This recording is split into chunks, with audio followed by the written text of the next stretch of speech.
like I'm just going to be drinking it out of a cup anyway. So in this case, though, the Sazerac, it's super important that your glass is chilled.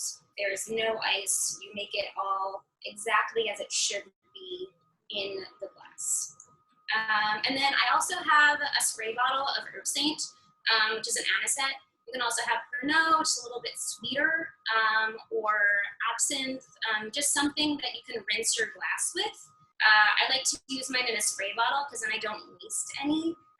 If you don't have a spray bottle, that is no problem at all.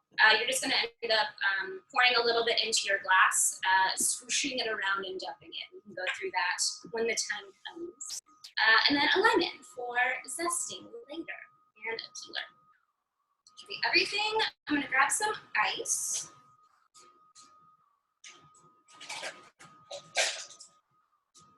All right. So first things first, you're going to want to start by chilling your glass. Normally what we do at the bar is have crushed ice, just because it helps chill it a lot faster.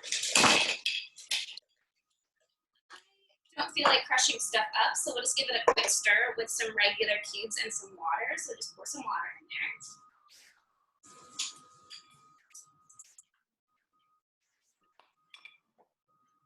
I just give it a quick little stir to get it starting to chill pretty evenly. And then we will set that aside. And then we get on to mixing. Is everyone good to go? Everyone ready? All right, so I'm gonna start. Every bar is gonna make their Sazerac slightly differently. I like to think of myself as a Sazerac purist, but after working in River North and the West Loop in Chicago for so long, honestly, I made it as I saw fit because it's just such a pure cocktail. But then I did have a side of ice for people where I'm like, I personally will not do this for you, but if you are that ice person, like that is totally fun. And this is a drink that is served low. So that means 0 ice in the actual glass. All right, first things first, we're gonna get some Peychaud's bitters in there.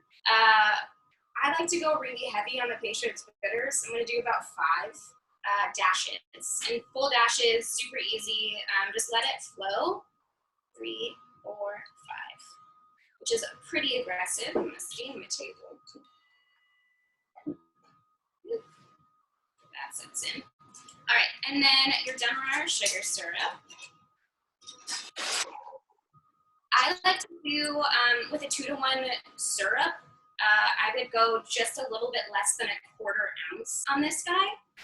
The Sazerac is gonna be a little bit sweeter than an old fashioned. It used to be made with cognac, which I'll talk about a little bit later, but has moved since to rye in around the 1850s, in which case it adds a really nice like fullness that the cognac used to bring that now doesn't really have, it doesn't really have that because of the rye now, which is great because it has good spice, which it used to have. All right, your rye whiskey, I'm gonna do 2 ounces on this guy.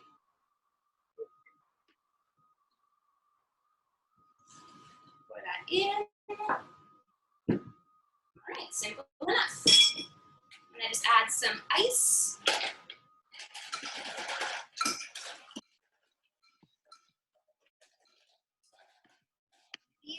The dilution in this cocktail is really, really important. You're not going to be adding more ice to it later unless you decide, I mean, you're at home, so unless you decide you want to put ice in it later. Traditionally, it is served without ice, and you want to make sure your dilution is perfect, not too hot. You want to make sure there's just enough water in there and that it's perfectly chilled. The timing of this cocktail is also pretty important. You want to give it a good stir, but also make sure that you have enough time to deal with your glass. So we're going to take a break from stirring for a second. I have this glass that is pretty cold, so I'm going to go ahead and dump out this water.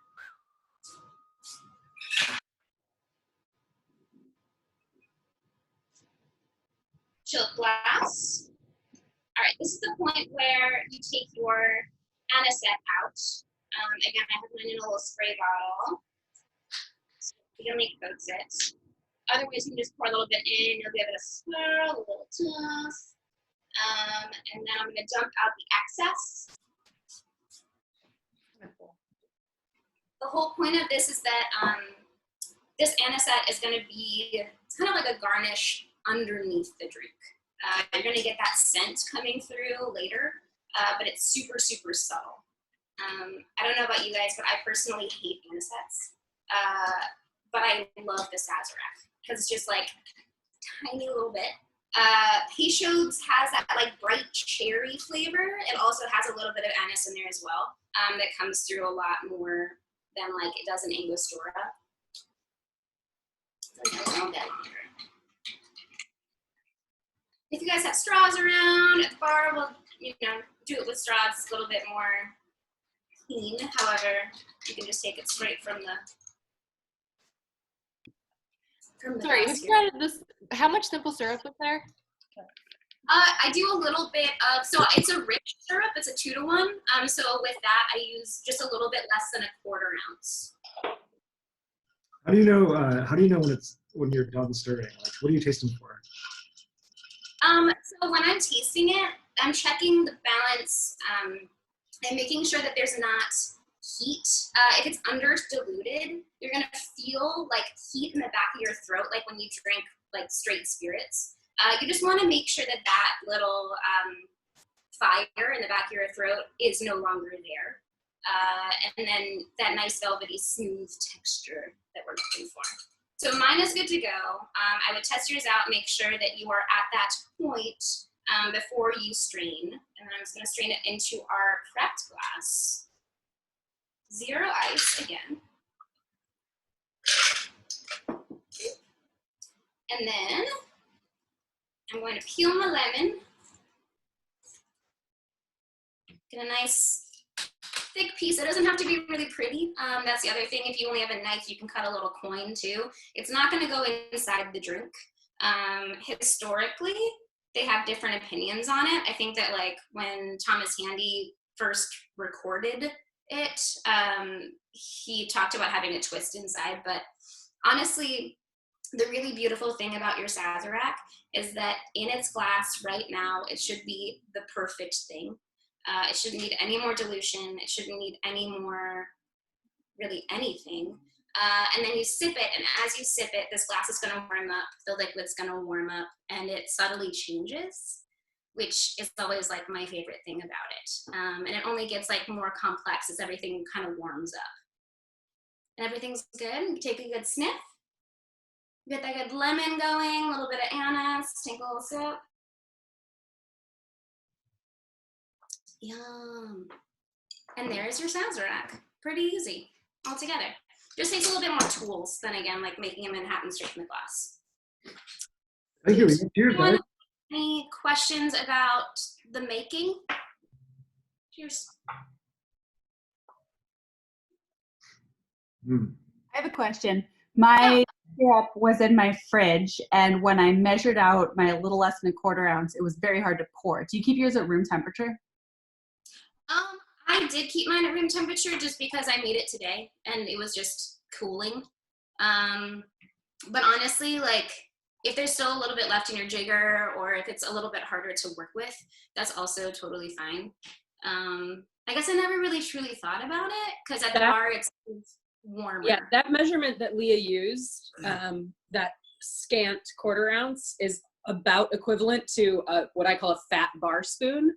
So in our bar, we use that measurement where you're pouring the chilled, rich Demerara onto your spoon, and as it just starts to run over the side, you just put that spoon directly into your mixing glass, and then you're not losing any of that to your jigger, which is a little more consistent if you're making it at home, and sometimes it's really, really sticky and it wants to hang out in that, in the jigger, it'll all end up in your glass. Yeah, I do that with old fashions a lot too. That's a really great way of handling them. Honestly, if I could have, again, every bar is different. I worked at a bar where we used a gum syrup with gum arabic, and it creates this like super smooth, like full texture that you just don't get the same with other sugars.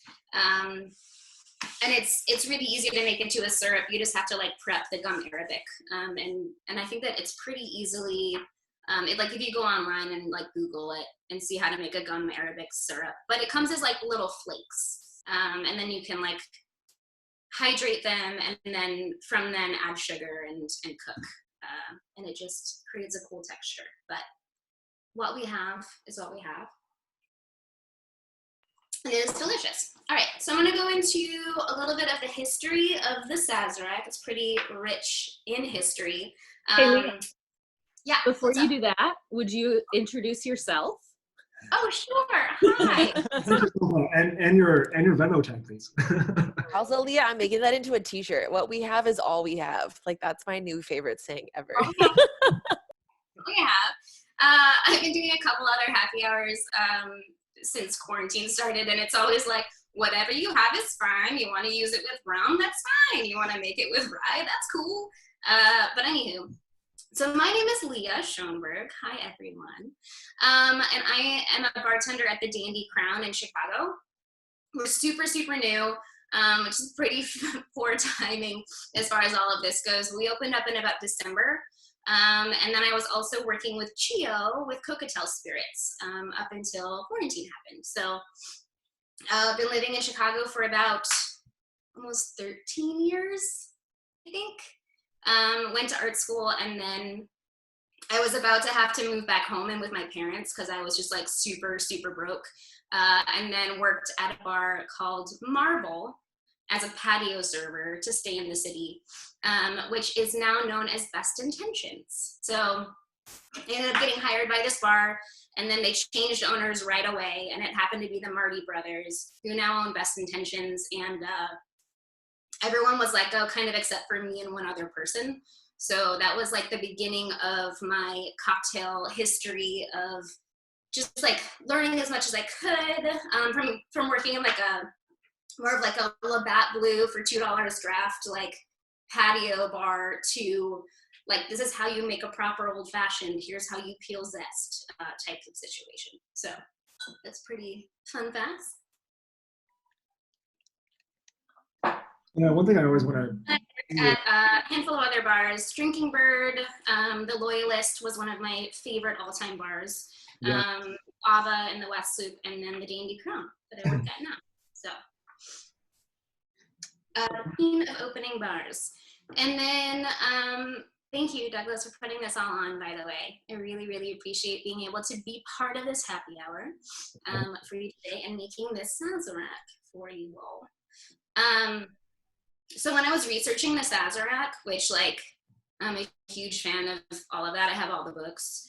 I was looking at David Wondrich as my first and foremost, because he's like the nerdiest historical cocktail person of all time. But he said that like when he was looking up to see when and how the Sazerac was like first introduced, there's no like clear history on when it started, because basically the Sazerac was just like an old-fashioned cocktail. Bars all over were making it. There was cognac everywhere. Most cocktails that we have with whiskey are going to be with cognac up until, I'd say, like the early 1900s. So phylloxera was a disease that happened to grapevines, and they talk about it a lot in like wine classes, but they don't talk about a lot as far as like cocktail history goes. But that really did change like the history of what we see happening in cocktails and the evolution of American-based spirits too. Whereas phylloxera, like cognac obviously had to be rested and aged. So it took a lot longer for cognac to be decimated, kind of like the wine industry. However, excuse me. Ooh, okay. However, it really did affect cocktails because cognac became increasingly harder to come by. So we do have a little bit of history. There is no written record of the Sazerac cocktail in and of itself as we now know it before 1910. It's exclusively made with Peychaud's bitters, and that started, Peychaud's is a company that in 1838 started with an old family recipe from Mr. Antoine Amédée Peychaud. He was a Creole immigrant from what is now known as Haiti, and he was a pharmacist. So he had his apothecary open, and he would make these drinks with cognac, specifically cognac, and then his bitters. And then in 1850, the owner, Sable Taylor of the Sazerac Coffee House, started using his bitters as well to then make this cocktail synonymous with the name of his coffee house. So it was the Sazerac Coffee House cocktail. And and this is all happening in like the French Quarter in Louisiana. So in 1869, Thomas Handy bought the Sazerac Coffee House, and he's the one who's like pretty synonymous with using rye instead of cognac.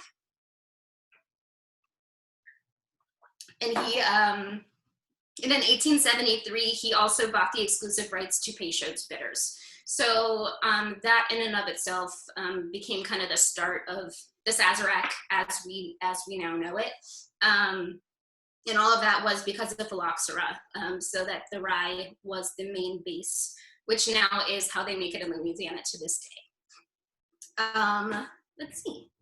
And they were using exclusively Sazerac de Forge et Fille cognac, which they were the only importers to the United States. And then when it became impossible to get it, they switched over to rye, which now most people just use Overholt or Rittenhouse. I personally love adding a little bit of cognac to mine too. It just really helps. Yeah, and that's pretty much it as far as like the history goes. It still became famous because of speakeasies in Louisiana because of Prohibition. So that's the reason why we know it today. Yeah. If anyone has any questions, let me know. How does yours turn out? Delicious. Can I ask a question about the choice of bitters? I mean, obviously you talked about the history of Peychaud, but if of all the bitters that are out there now, like what would you say, what type of bitter, if it's not Peychaud's exactly? There's nothing really like Peychaud's bitters in and of itself. Well, there isn't. It's like cherry. So if you can find like cherry bitters, but you also really, there's something to be said, like Dave Wondrich said that like plenty of people add like Angostura as well. There's something to be said for using Peychaud's. It's a little bit lighter in body. And then that cherry and anise really come through. With Angostura or other aromatic bitters, they're just like a little bit too like in your face and full force. So you're not getting like the delicacy of the drink itself. And in that, you're just getting like a lot of clove. So I'd say try to get Peychaud's if you can. Otherwise, yeah, I had that the last, but then I started buying, my next one was Fee Brothers, and I bought just their standard bitter, but then I bought the orange bitters too, and I was like, well, which of the two would I use? And we used the standard old-fashioned bitter, but. You're gonna need a lot of clove with that. It just doesn't have to. Okay. So it's different, honestly. When you're buying bitters in general, Fee Brothers is kind of a delightful siren on the bar, like on the bar accoutrement shelf, because they're typically more affordable and they're available in this really broad range of flavors. One thing about the Fee Brothers bitters, when you're making those purchases, is that they're actually extracted with glycerin rather than alcohol. So most bitters are going to be super high proof, and they're extracting a different flavor profile because of the alcohol used to extract the flavors. And so the Fee Brothers bitters typically have a sweetness that other bitters don't. So for me, like if I'm making an old fashioned or I'm making a Sazerac and I'm using Fee Brothers bitters, I'm going to back my sweetener down a little bit, because you're not going to get that sharpness from the alcohol extracted bitters. And then because you can always add more sweetener after the fact, but when and so if I were making a decision, making a Sazerac between the Fee Brothers old fashioned bitters and the orange bitters, I would probably lean into their orange bitters because it's going to have a little bit more of that subtlety. Maybe do like 2 to 3 dashes of the orange bitters and 1 of the old fashioned, and that's going to give you a little bit of that mix without completely running over your other flavors with that like clove and baking spice thing. Okay. Thank you. I wanted to take a moment to thank Leah for all the hard work she's done today. Yay, Leah! But yeah, I want to take a break also from the smooth Saz that we're listening to right now. And that was a bad pun. That was really bad. And have a little commercial break. Every time we do this, we're doing this like partially to drink really good drinks, but we're also doing this to support our friends in F&B. One of the things you do is say it's good form to tip your bartender. Leo, if you wouldn't mind writing down your Venmo handle. I can do a couple of these, so I know. Oops, I'm gonna have to figure out how to. Some of us are probably gonna need your digits. We're gonna need the last 4 digits of your phone number. But it's a nice way to help our friends right now who are emails at home. I can mirror this. Yeah, it'll mirror it for you, Mama. When you put it up to the screen, it mirrors it for us, but not for you. So you don't have to do that. Oh, you guys can actually Yeah. I didn't know that either. I learned that too. You don't have to write it in I need super long. It's a nice German name. So it's Schoenburg. I have my face on it. Cute. And Leah, sometimes it asks for the last 4 digits of your phone number. If you wouldn't mind writing that down too, that'd be awesome. Oh yeah, it's 4002. Let me. Oh, good Sharpie. Great.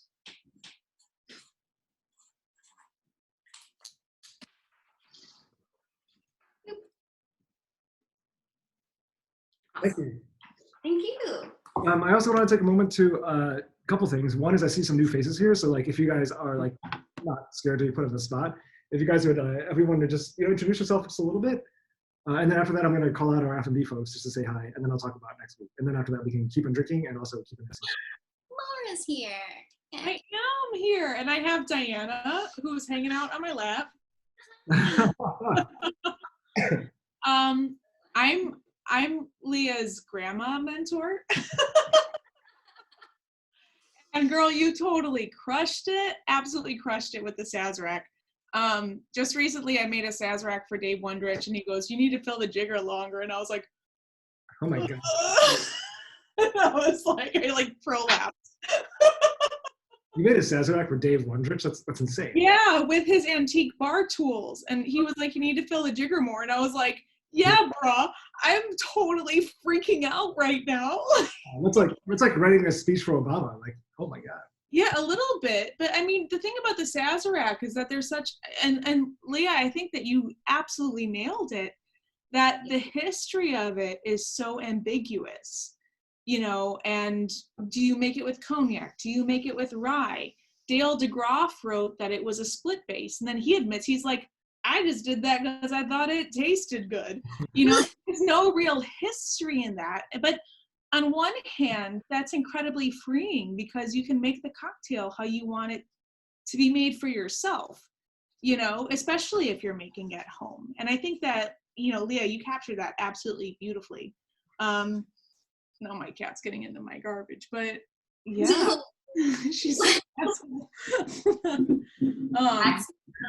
Dave Wondrich too, because I did the Bar Smarts Advanced in Milwaukee, and he was my judge. And I would have been nervous had any of them been my judge, but he's like my hero. And I was like, hi, And he had me do my 4 cocktails, and I asked him like all the bartender questions, where I was like, would you like vodka or gin for your martini? Like all that. I was like, would you like an olive or a twist? And he's like, thank you for asking. Like every time I asked a question, he's like the cutest person.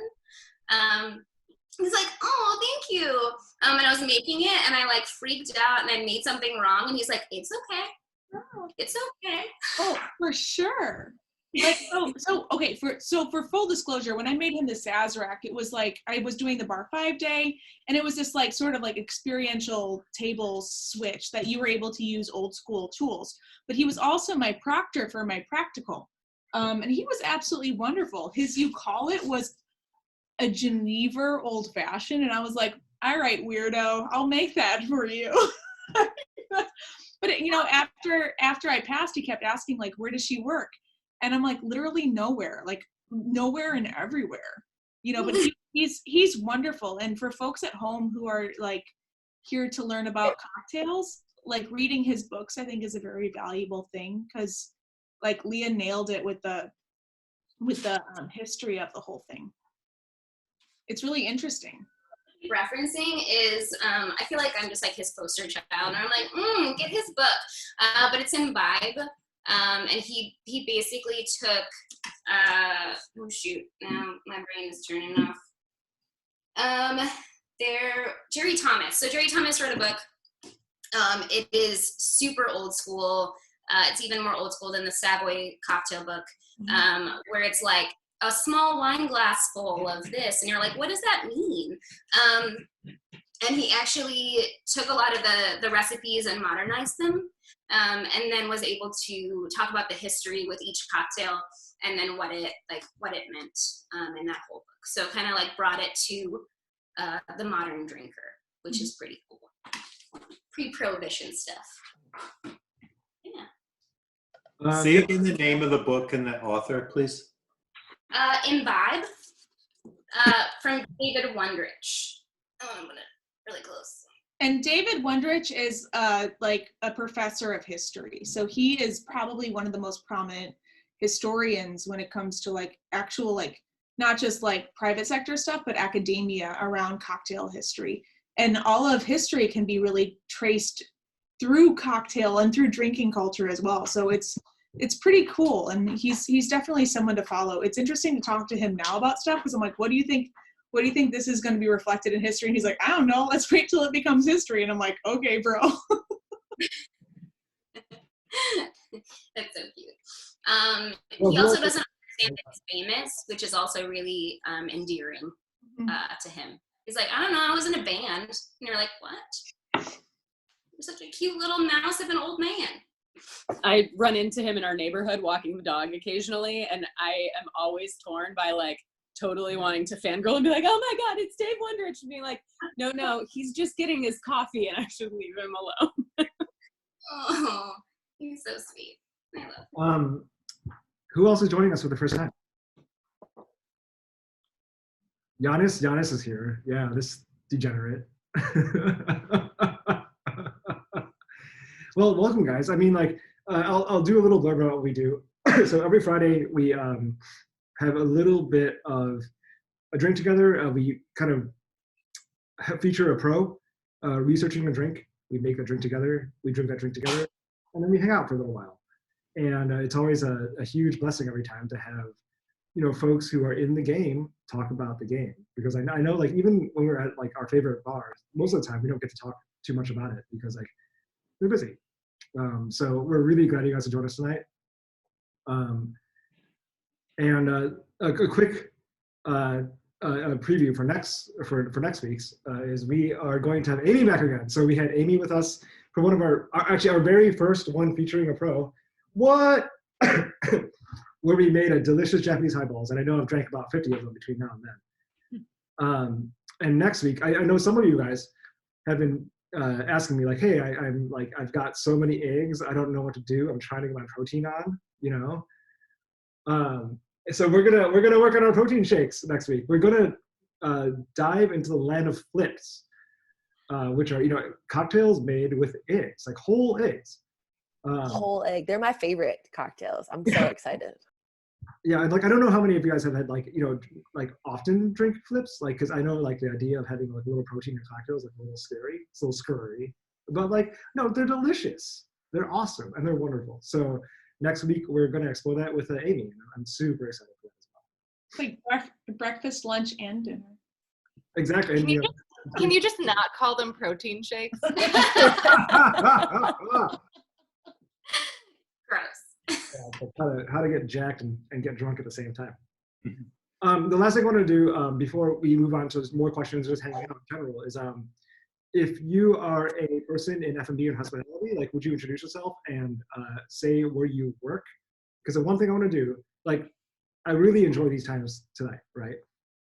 But like after quarantine ends, whatever that's going to be, 2021, whatever, like we need to be regulars at people's bars, right? So today, like you've met some really cool folk, and I really hope that we go back and become regulars there. So no particular order, like introduce yourself, say where you work, say where you are, say what you do.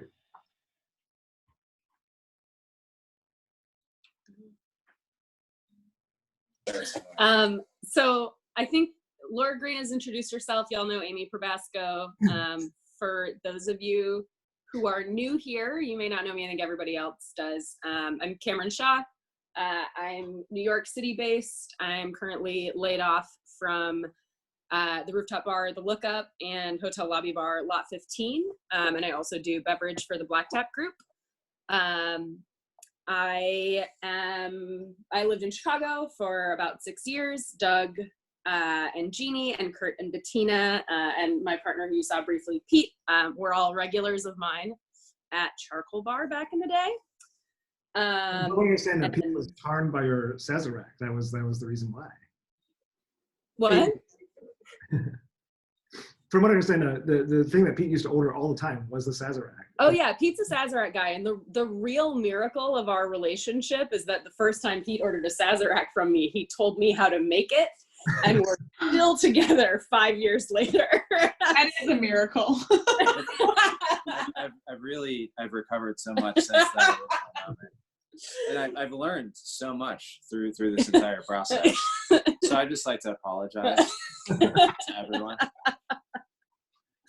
I think the look on Laura's face when she heard that was our first interaction tells you everything you need to know about my personality. But I was also a regular at Charcoal Bar, just to be clear, and I know how that went. Laura so I met Laura at Charcoal Bar as well. She was one of my brand reps for this awesome brand out of Detroit called Two James Spirits. Oh, your name's awesome. Yeah, if you're looking for a rye to make your Sazerac with, their Catcher's Rye with like a cognac or American brandy in particular, if you're splitting your bases, is amazing because it tastes like rising bread and fig jam. And fig and jam. Yes, I was going to say fig all day. Fig jam all day. But yeah, so when Doug started doing his happy hours and he was teaching you all how to make cocktails, I was like, Doug, you're wonderful. However, I know many out of work professionals who would also love to teach non-industry people how to make cocktails, because right now we have a bunch of happy hours going on in the bar world where it's pros teaching other pros how to do things they already know how to do and no one has any money.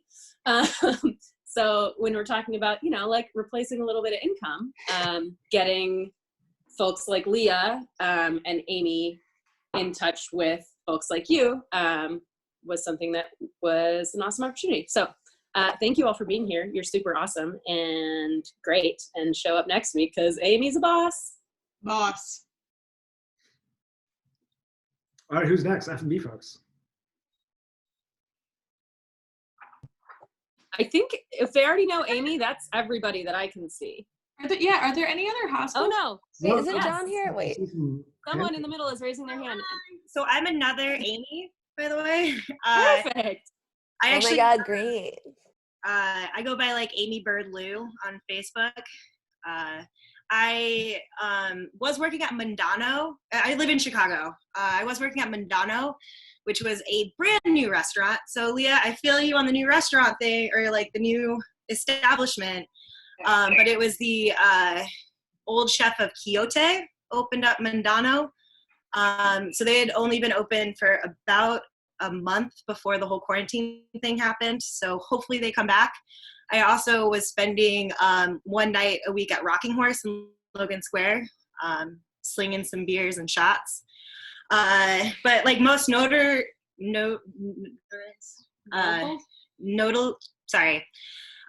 did work at Scofflaw. A lot of people know the bar Scofflaw.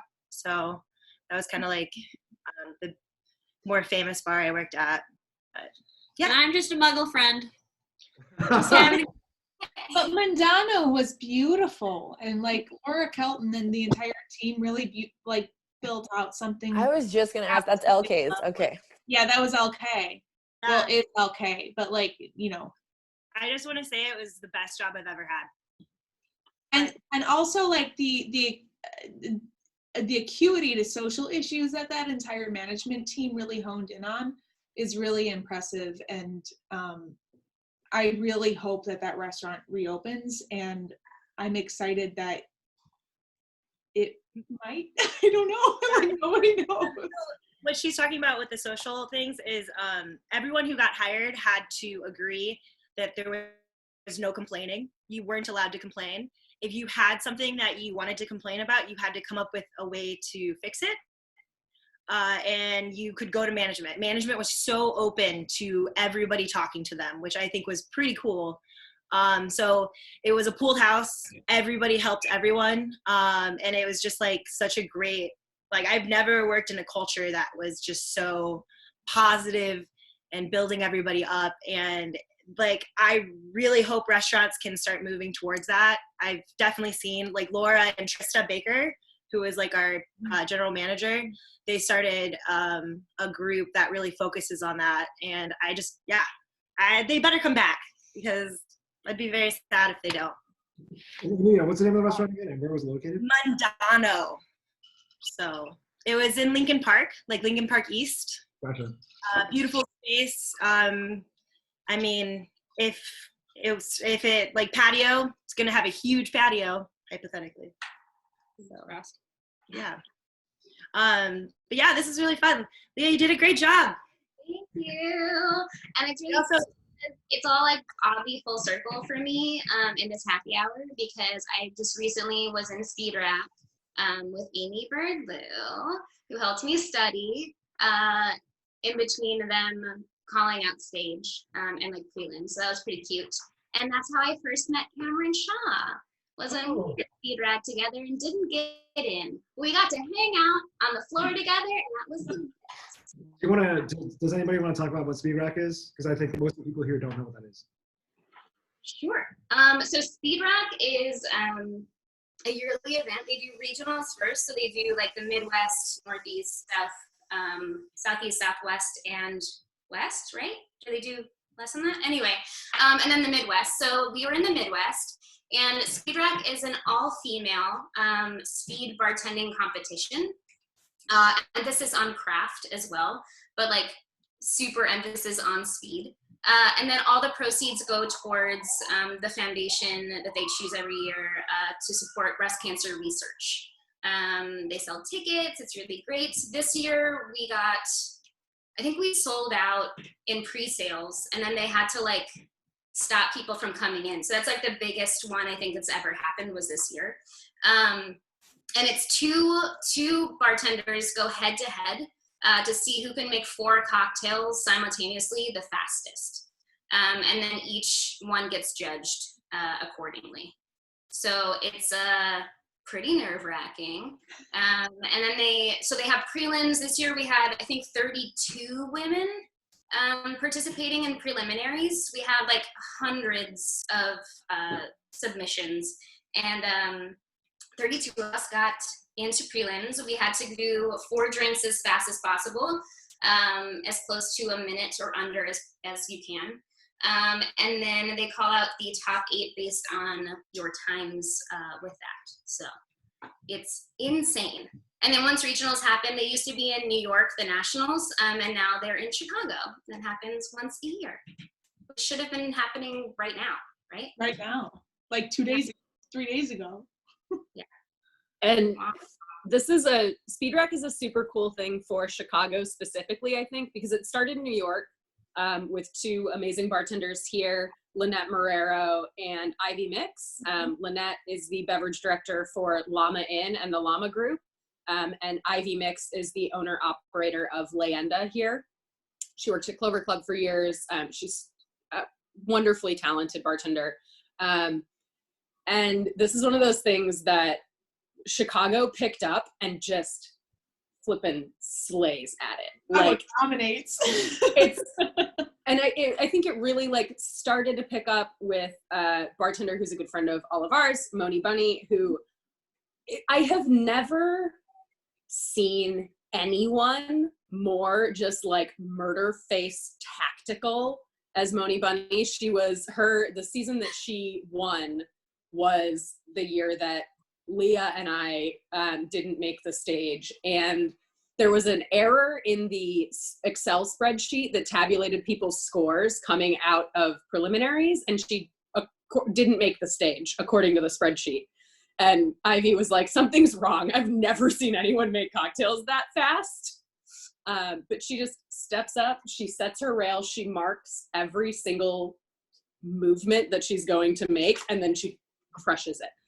But there very much is like a Chicago style of Speed Rack bartending that just completely dominates this competition, in no small part because this group of women bartenders in Chicago is so tight, and they train each other and get their bars to run specials where if you order a Speed Rack round, then you get a discount on your cocktails and things like that. And so Chicago just dominates in a way that no other city has ever. Like almost to the point of being unfair. Like, because a lot of my work is throughout the entire Midwest, so like Wisconsin, not just Illinois, but also Wisconsin and Minnesota. And a lot of these bartenders are like, I got into Speed Rack and I went down there, and those Chicago chicks are so fast. And I'm like, they have mentorship, they have training seminars, they have, there's, I mean, I can't be mad about it because I'm from Chicago, but but it does, like, I am quite proud that Chicago has set the standard. I mean, Chicago sets the standard in a lot of ways for bartending, like not just in technique or whatever, because I think that the coastal cities, the New Yorks and the Los Angeles, get the press, but in terms of what the heartbeat of American cocktail culture is, that comes from Chicago. And like the culture portion of it,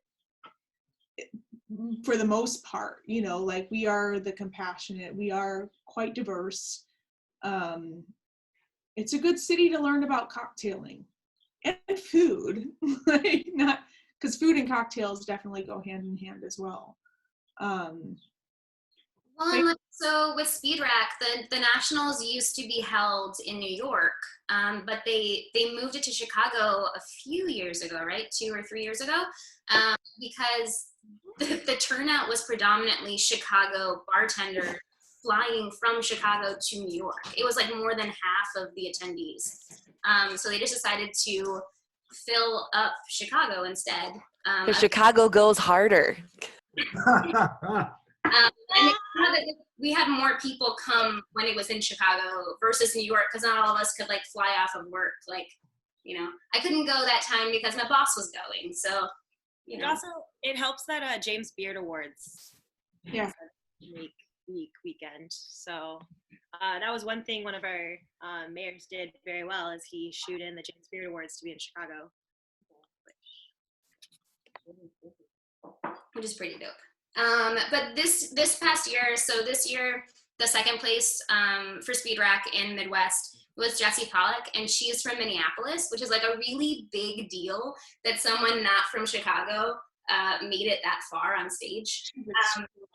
Because they're not wrong, like Chicago just crushes. I think a Chicago bartender moved down south and decimated all of the bartenders in their Speed Rack regionals. It was like so unfair. Well, that was like Jossie moving to Seattle or Seattle, Portland, one of the two. I don't know. I get a whatever. But she just Seattle, like, you got it. Seattle, and then she took it. Like she fucking took it.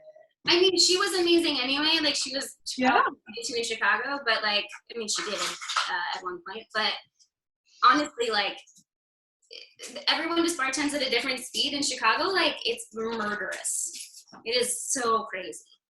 I also love one of my favorite things about Chicago, like, is the community. Like Laura was talking about, like the bartenders in the city, like those of you who are on this happy hour that live in Chicago, like the bartenders, the way that they support each other and that they support the guests that come into their bars, like we just love people. We love talking to people while we make 4 drinks in under a minute. And if you have the chance to go to like Dandy Crown and see Leah, like, you know, when we're allowed to be back at bars again, that is one of the most beautiful staffs, like one of the most hospitality forward staffs. Like, please go see her at the bar. Like, it is just, she is just a shining light of like inclusivity, and she's so generous with her time, and it's just like fun. Like one of those bars where you get a really great drink, but it's just nice to sit there and hang out and talk to people and make new friends. And I feel like that's such a thing in Chicago. After bartending for a little while in New York City, I like, honestly, New York's beautiful and so exciting and vibrant, but I couldn't wait to come home and be back in this community. That's what I missed the most. Like I had Cameron in New York, but like I didn't have that community. So it's just like, all of you who are here in Chicago, like I can't wait for you to take advantage of it. Once we can go back out and like go visit Leah, go visit Amy at Mondano, like go do a thing. Cause like you guys, like this is like cocktail culture. This is the heart of where cocktail culture happens, is in friggin' Chicago. Chicago goes so hard. Like, I think other than non-industry folk, like we're like 60% Chicago and 40% New York here, which is awesome. So all it's saying is like, hey, New York folk, like when it's all over, like come visit me. Come on, let's go. We'll go out. It'll be a good time. I mean, come visit, but also a lot of bartenders in New York know bartenders in Chicago. There's a lot of overlap, and there's a lot of trading that happens, if you will. Like some folks go to Chicago for a time, some folks go to New York for a time. But there is definitely, like, Chicago has the advantage in the sense that, like, we have that Midwest hospitality nature, you know, like that sort of like, how you doing? That sort of like slow care, that slow burn of care with innovation and all of that. I mean, you can trace that kind of innovation through all areas of Chicago innovation, be it from art, literature, or whatever. And that shows in our food and drink as well. It's a very, very special town. And New York is very special as well, but in its own way. You know, like you can't judge a varietal of tree just because it's a varietal of tree. Yeah, sometimes it's nice to be different. Gorgeous. The thing that I say about like New York versus Chicago is that New York is very much the center of where it all started. And you're lucky you got invited to the party, and Chicago's genuinely glad you're there. Like, and I think you can't make up for that. I run, so Lot 15, my lobby bar, is staffed with like the babiest bartenders that I've ever worked with in my entire career. Oh, they're awesome. They're like just the sweetest things, but like there are some things that they do that I watch them and I'm just like, I have to walk away for a second, and then we'll fix that in a minute. The Sazerac has become one of the like key teaching moments in my bar there. We have a 36 cocktail list that's 100% classic cocktails, and we did a bar training. However, it's a lot to learn if you're a baby bartender. And apparently in the first month that we opened, the Sazerac was everyone's like scarring learning moment, because I would walk across to go check on the restaurant and then come back in. And if I saw a Sazerac on the bar with ice in it, I would, without saying anything, take it off the bar, throw it away, and remake it. And I didn't really mean to be that harsh. I'm just kind of like, I'm just very particular about my Sazeracs in particular. But that bar team gets more guest compliments than any bar team I've ever had, because they're all like sweet little Chicago babies at heart, who are just so kind to their guests and so sweet and so happy that everybody's there hanging out with them.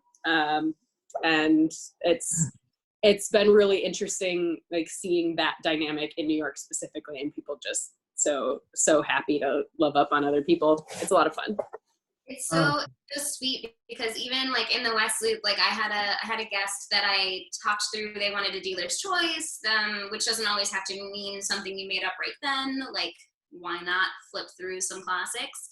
And I mentioned the Sazerac, and I mentioned how great it was, and that it served low without any ice, and like all this stuff. And they're like, here's the thing though, I want it with ice. And I was like, okay, so here's what's up. Because like in cocktail culture in Chicago, like there was a very brief time when we were pretty snobby and like, albeit kind of mean sometimes. And it's not like that anymore, which I thank God. So I just stood there and I was like, I'm really sorry. But here's the thing. I'm not going to do that for you just right now. I was like, but I will give you a glass of ice for you to administer yourself if you need it, because you're a nice person. That is totally fair. I was like, I just need you to do one thing for me. I just need you to drink just one sip as I've made it in its perfection. And then you can do whatever you want to it, because again, the whole point is that you're paying for this drink. You get to drink it in whatever way you want to. I was like, but just please. And I handed it to him and he took a sip and he's like, I have to say, this is a perfect cocktail. It's amazing. He's like, can I please have my ice now? Because I'm just like one of those ice people. And I was like, you know what? Fair enough. Like, that's all I needed. I just wanted you to take one sip as I made it, and then you can do whatever you want to it. We were like, I just need you to cover your face for the rest of the night. And like, I know some bars that like wouldn't do that for you, but like even in the old, so that's the other thing, like with the recipes I looked up, in the old recipes, they did put the lemon twist in the cocktail, which I personally find that like the little bit of pith on the underside of your zest creates a bitterness that can be kind of cool in some things. However, like it'll build as it warms up, and it's just like a little bit of bitterness you don't necessarily need or want in the end of your drink. And again, like you want it to become more complex, but you want to still like enjoy the last sip you're getting. And then in I think the classic written down recipe was from Thomas Handy himself. It was to be served with a glass of water on the side. So you could like sip and dilute as you needed. So, I don't know, it's cool. Can I throw something in really quick?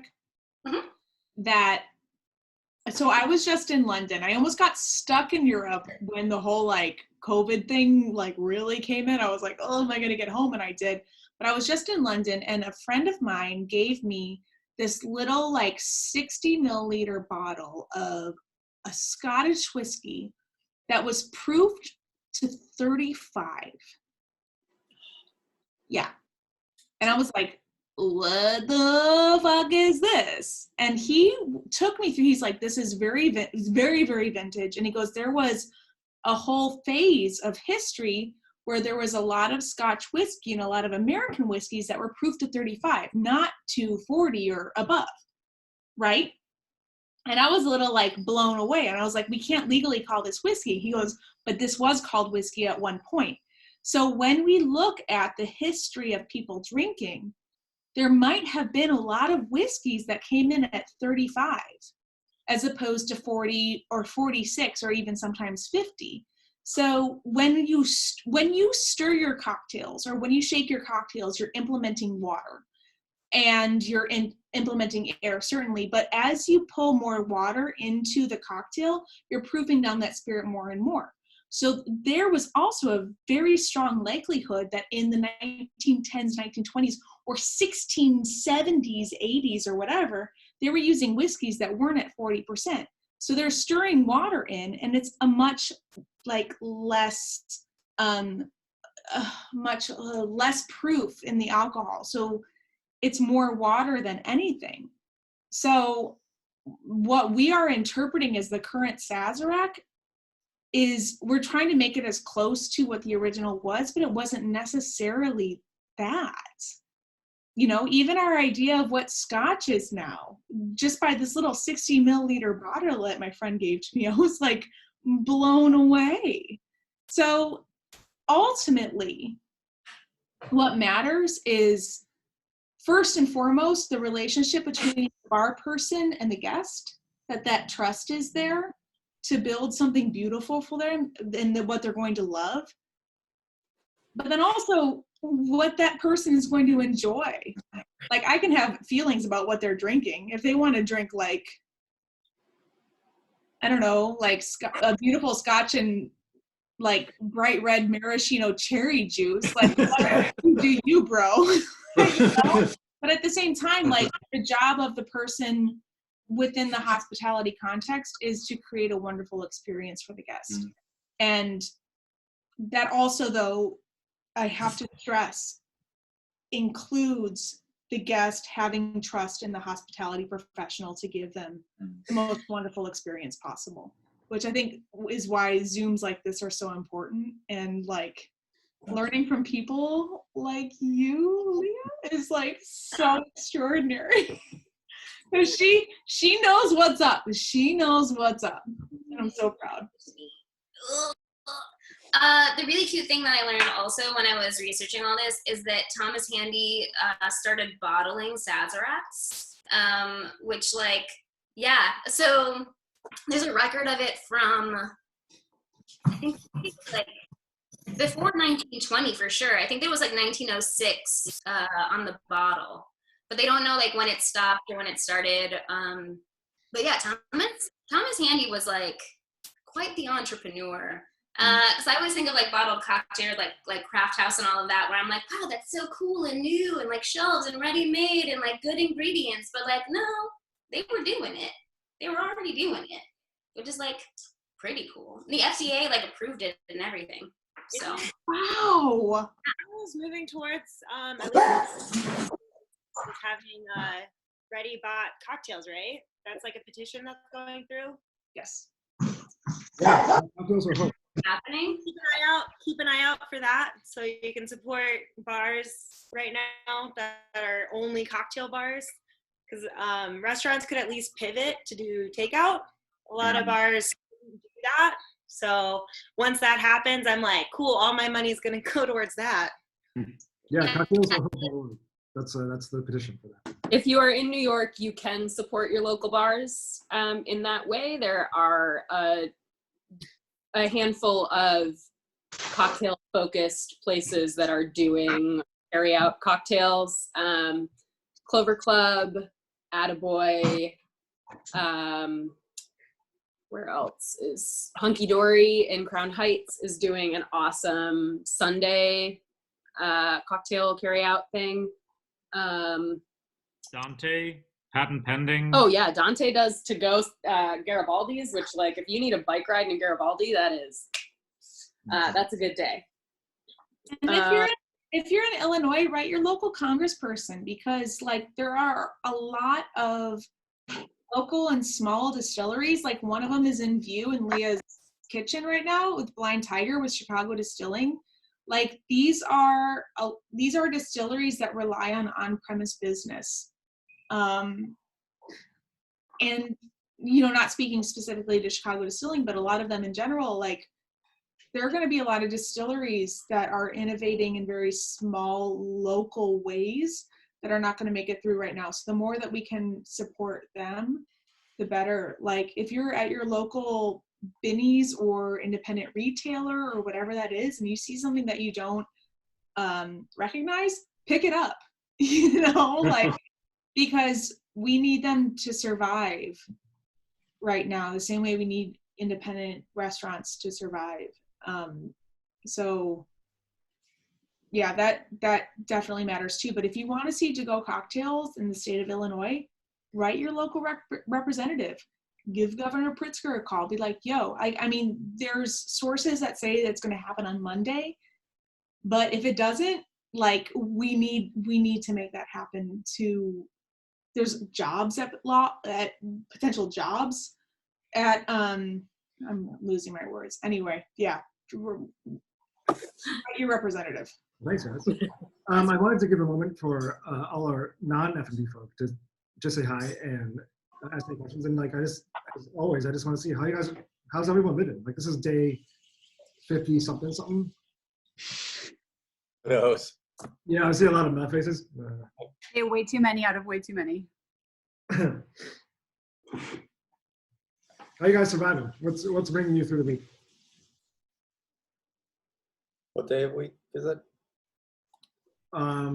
It's drinking day. That's really all that matters. Drinking day. Everything's a drinking day. Are a lot of people still working, like working from home and things like that? Because that's been what I've been curious on.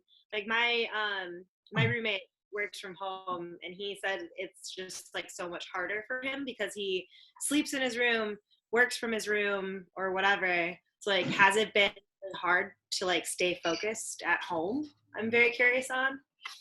I'll let some of our friends here answer that.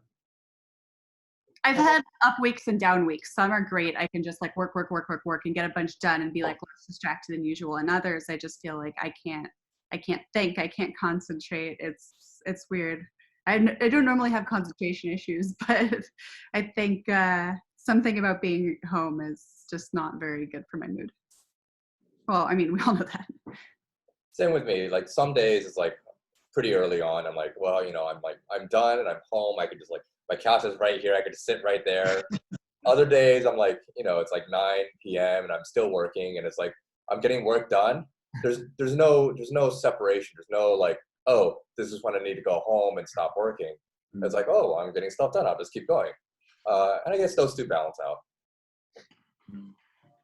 My company's been really good about it. We stop at 5 for the most part, and everybody sort of turns off their computers and goes home, and then does something else, and then starts again at 7:30 or 8 in the morning. And we don't have that sort of you're always on, because we're a traditional company. We're not a startup, or we're not a company where that always working is happening anyhow. So they've been really good about it, and not the expectation.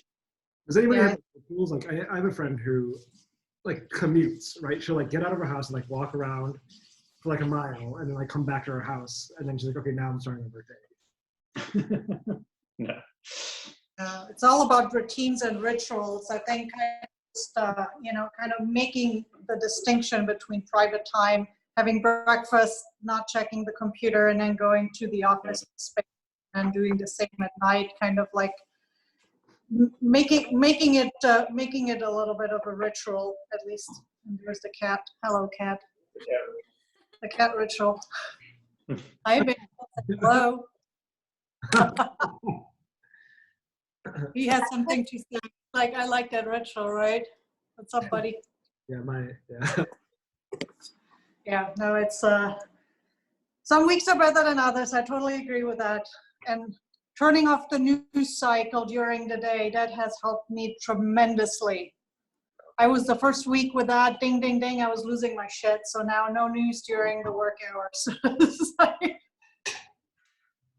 It's really refreshing to hear all you guys are still working have that same kind of thing, because like personally with unemployment, like I've been giving myself tasks like a job. I just don't get paid for them, but like 1 week it'll be like, yeah, let's do it, and like knocking out everything, and then it's like 3 days on and you're like, I'm just gonna stay in bed until 3 p.m. because that's what my body's doing right. And I think it's kind of like a lot of it's like this low-grade depression, right? It's like this kind of immense psychic weight, that like collective psychic weight that we're all dealing with. Right? And sometimes like you are able to handle it, and sometimes like they're not you, right? Yeah. Well, and it's like the other people at work too, you know, it's a little bit, you got to be a cheerleader and make sure everybody else's mental health and your team is good and healthy, and important to live a little by example. That's how I look at it. Well, I'll just share that, like, I am still working. You know, I might work in the industry, but I am still working. Like, I'm in distribution. So, you know, I have like 1 foot in and 1 foot out of the whole thing. So on one hand, most of my community most of my community is not working, but I am still working. So there's also the balance of the guilt of working while all my peers are not working. And that is inherently challenging. And then, just learning how to work within the context of a global pandemic, like a massive community trauma, and trying to stay active and trying to stay in it, when some days I'm like, I am totally worthless and I'm closing the computer now. But then that's also doing that is the fear of losing my job. And, I think the best thing that we can do is be empathetic to each other and do what's right for us and know that there is another side to this, and we're all doing the best we can. And I see this big dog. Oh, baby. I'm not gonna. Oh, Biscuit. That's Biscuit. Hi, Biscuit. But I think it's important to acknowledge that this is a massive global trauma. Like we are experiencing a trauma, and it's okay to take a break and be like, "Yo, I'm in my trauma mode right now," and that's okay. Yeah, that's all I got. Yeah, I feel you. Totally feel you. I just want to say something earlier. A really good phrase for bartending is you don't ever want to yuck somebody's yum. You might not agree with it, but it's their yum. So. My favorite recent thing, I don't know if you guys know this, if you watch Stanley Tucci, he made a video where he shook a Negroni. Oh yeah, The audacity. The bartending world was just in a tizzy. We had nothing else to do. That's just all we have to talk about. I made one and I shook it, and it was the most delicious thing I've ever had in my entire life. And I highly recommend that you try it before you knock it, because it's delightful. The back of the Campari bottle says to shake it. I think people forget that 10 years ago when I was serving at my local bar, people shook everything. Manhattans, they shook all these things. And in the era, I call it the entertainment era, the late 80s, early 90s. The time era. In cocktail history, when everything was a giant martini glass, and a martini was actually just a cocktail in a martini glass, right? Just a bunch of ingredients, and everyone called it a martini. They shook, yeah. Everything. They shook Manhattans, and I gotta tell you, at the bar 6 years ago, if someone said a Negroni shaken, I would have done it, but in my brain I've been like, okay buddy. And then I tried it and I was like, girl, that is delightful. I'm doing this at home from now on. So you just never know. So what would you bartenders say if somebody walked in, and if I walked in and said I want a cognac Sazerac? I would say absolutely, that's freaking delicious. I think you should do it because it is delicious. I make mine split base like Leah. I do, when I have other materials, I do cognac and rye. I like to split base it. But if you told me you wanted a gin Sazerac, I'd be like, whatever you want, bro. If you're paying $15 for a drink or whatever, here is going to be the most delicious gin Sazerac you have ever had. Also, gin is the shit. Gin anything. No. Gin anything. But honestly, there are reps that come in, DDO will come in because he has Hennessy, and he'll get his cognac Sazeracs. Everyone there are people that order it that's the way to that's the only way they've heard of it.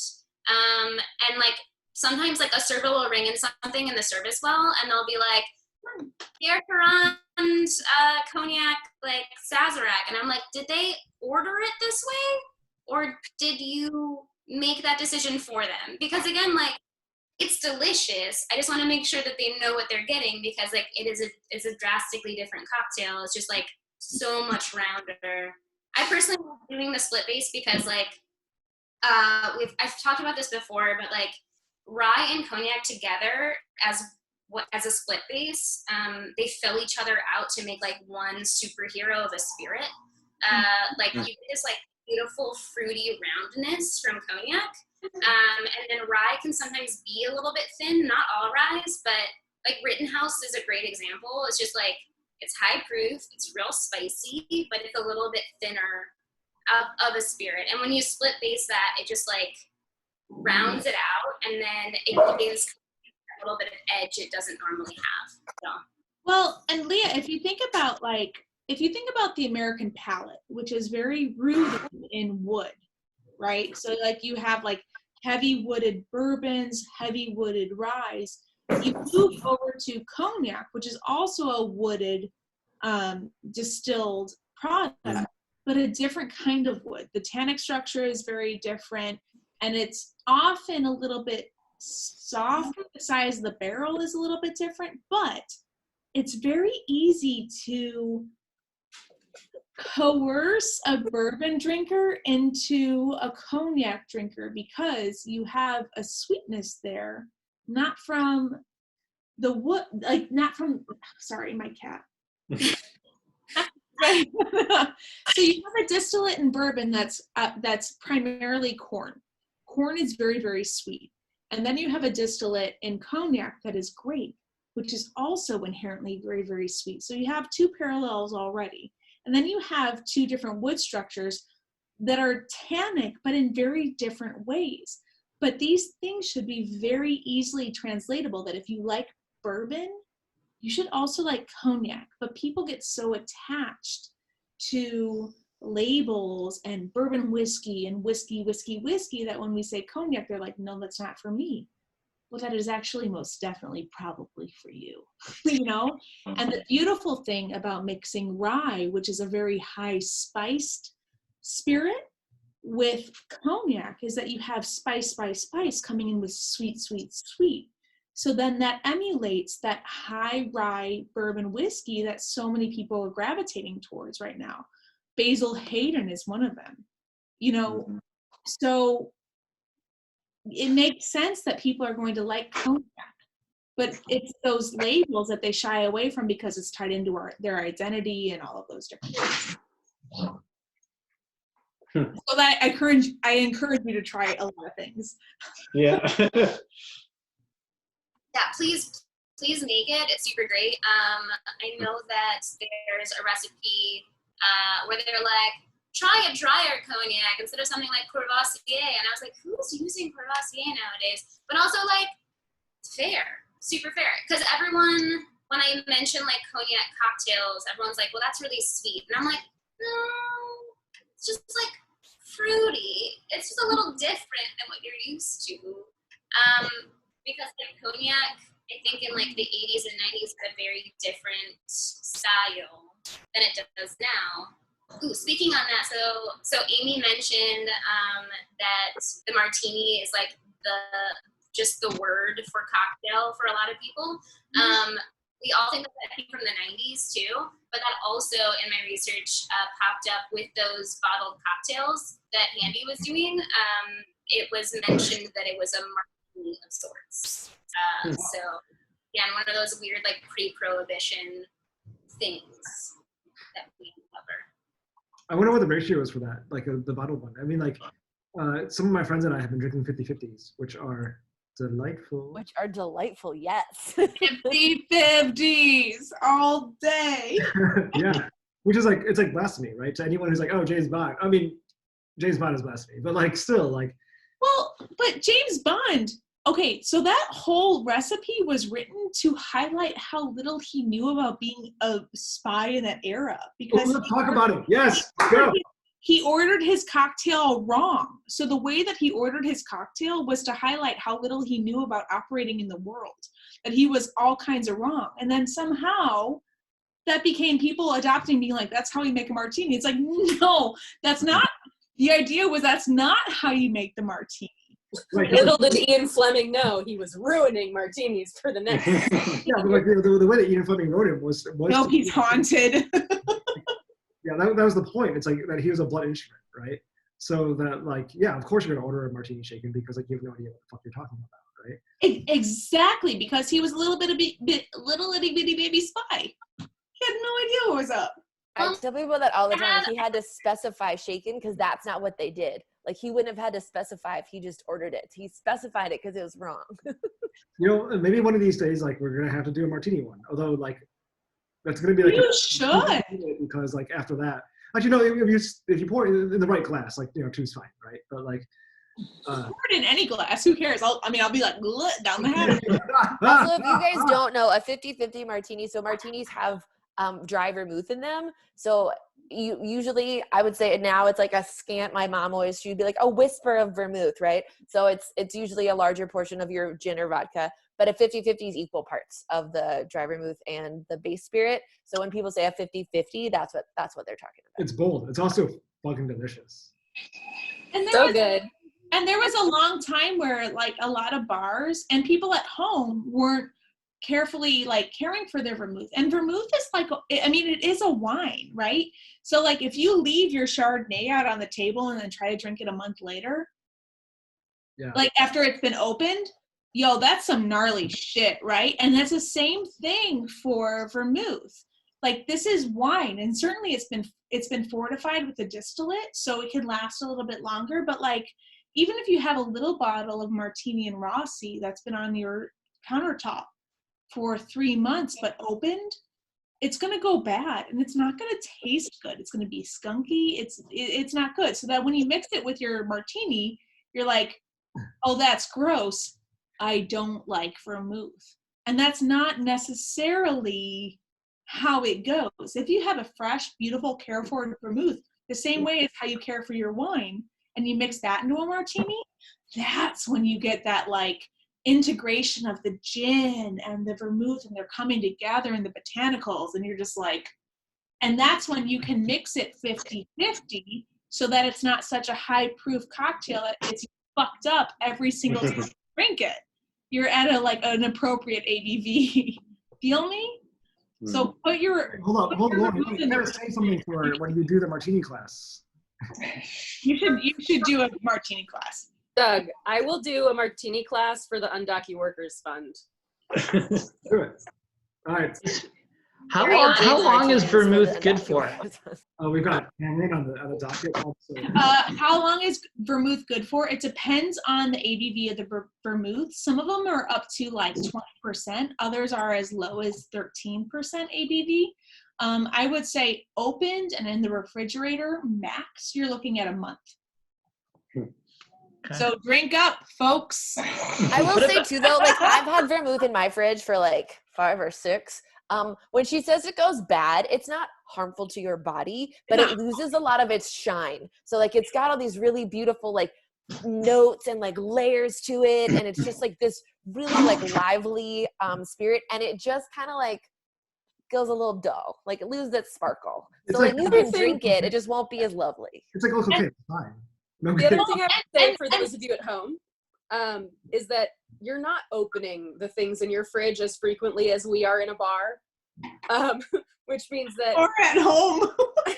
Or if you are, you're a drunk. But if you buy your vermouth in splits, so 375 milliliter bottles, they look like little toy bottles for a child's bar, because, you know, children should have those. And you're opening it 1 to 3 times a week, rather than multiple times a day and just cramming more oxygen in there every time, you will be able to get closer to like 60-ish days out of that vermouth and still have it be pretty lively, because it's just not getting as oxidized as what we do to vermouth in bars. So yeah. What about some of the simple syrups? With that 30 days. sugar, 30 days? Well, Leah, go get them, Leah. When I worked as a cocktail courier, I was syrup babe for over a year. I will say that, like, for health and safety matters, FDA stuff, like, yeah, in a bar, 30 days for sure, which doesn't ever happen in a bar. You just go through it. In your home, I'd say it can last, like, it depends on how, okay, so if you cook it, if you're using heat on a stove, it can be over 3 days without growing anything weird. I wouldn't go over 2 months, though. I just wouldn't. The thing about it is you don't always see that there's like little spores or things that are growing in there. You might not see it. You might not even taste it, but they're there. So it's just like, as a good rule of thumb, like Leah said, especially if you're using heat, like 30 days-ish, and then it's like, maybe I'll just make a new one. It's pretty cheap to make. Let's just do a new one. Okay. All right. What about bitters? Well, can I tell you all a thing about? Just gotta drink more, bro. Just gotta drink more. No, I know. See, that's the problem with living by myself is that you make this shit and then it's just like, it's just got to sit there, or you got to make it. Also, can you put Gus on the camera? Margo, just let me know when quarantine's over. I will 100% come over and you can make me cocktails. Because, not many people do that for me as a bartender. So let me know. And also, look at that dog. All right. That sounds good. That dog looks beautiful. But, so with syrups, if you make it denser with your sugar, it will last longer, too. So if you do, a 2-to-1. So simple syrup is 1-to-1. If you do a 2-to-1, which you can say what? Which is what we did for this tonight's drink. So yeah. Perfect. Yeah. So do a 2-to-1, and that extends it to about 60 days. 60 days, and then you can adjust it. And again, you're making your cocktails at home. It's not like you're making it for you. So you can be like, okay, I'm going to do a 1/2 ounce, and be like, oh, it's too sweet. Take it down to a 1/4 ounce. Who cares? It's for you. This is for you to enjoy. In terms of bitters, if you are making your own bitters at home, once that's in the high grain alcohol, that's going to stay ideally forever and ever. Amen. So that's not going to go super bad, but I will say though, that's not to say don't pay attention to it, because I definitely had in my refrigerator a glass bottle of cold brew that I would just top off, and I found a little baby dot, and I was like, oh, fuck me. And that's cold brew. That doesn't have any sugar. That's essentially bean water, so it's going to be up to you to manage your refrigerator and the things that you're doing. But that's the case for your broccoli, your avocado, whatever is in your refrigerator right now. I'll also say that we're talking about straight sugar to water syrups. If we're talking about fruit, or if you do a pepper syrup or something weird that has vegetation or fruit in it, I would definitely do 30 or under days. Just because that's organic matter. You can't get a lot of that out of there, and it's only going to be a breeding ground. So just make a tiny bit. Just a little bit. Yeah. Also, feel free to fortify your syrups. So if you have a little bit of vodka or whiskey, if you have a Demerara syrup, right? And you want to add a little bit of whiskey to that and give it a little alcohol, that's going to extend its shelf life as well. Same thing with the simple syrup. If you add a little vodka to that, fortifying it with alcohol is going to extend its shelf life. And that is the same thing as when you have an aromatized wine, also known as a vermouth, is fortified with spirit. It lasts longer. So think about that too. If you're making something that you're I want this to last me another 2-3 months, pour a little vodka in there. Yeah. It's also sugar. So, what the hell, I'll just jump it out. Just make, but no, that's good. That's helpful. You can do it again. It's not like you're doing a massive batch that's going to cost a restaurant a bunch of money. This is your home. And even when you're measuring out your cocktails, you don't have to be totally exact. This is for you. This is for your home. This is for your enjoyment. It doesn't have to be exact. It's for you to enjoy. Cool. Good. All right. Yo, thanks everyone for all your knowledge. Thanks again, Leah, for spending the time. Thanks for everyone. Leah, you're the best. Everyone, the best. Leah's the best. Leah's the future of this industry. Yeah. Danny Crown will be there when it's all open. And again, next week, tune again. We will have Amy doing flips. You're gonna have to get some eggs. We'll get ingredient list, but one thing. I'll have an ingredient list for you tomorrow. Ooh, awesome! That's so good. And yeah, I hope you guys have had fun doing this. I look forward to this every week. Awesome. Nice to see you all again. Bye. Bye. Bye, everybody. Bye, friends. Really long